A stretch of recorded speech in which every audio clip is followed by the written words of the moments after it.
his home in anger and stole every dollar his family had.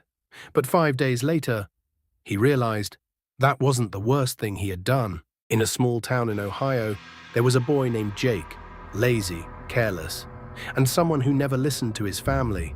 He didn't work, didn't help, didn't care. One day, his father had enough. "You're not a kid anymore," he said. "It's time you start doing something with your life." Jake laughed. "Why should I? I'm not starving." That's when his father snapped. "Then maybe you should." The room went silent, and in that moment, Jake made a decision. He was leaving, forever.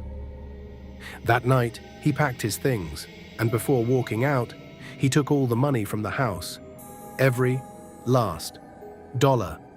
He didn't look back.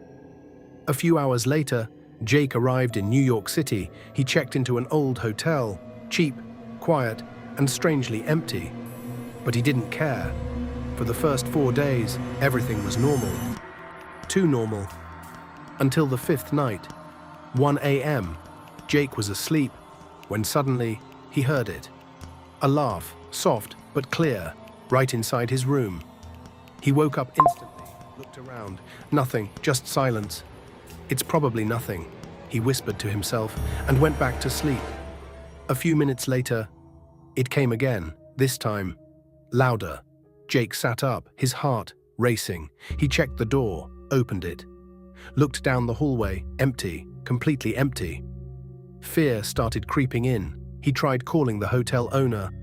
No answer, so he locked the door, shut the windows, and lay back down, trying to ignore it. And then, bang! Something hit the window, hard.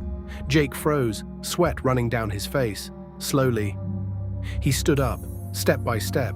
He walked toward the window, his hands shaking. He opened it, and standing there was the hotel owner. Jake let out a breath, relief.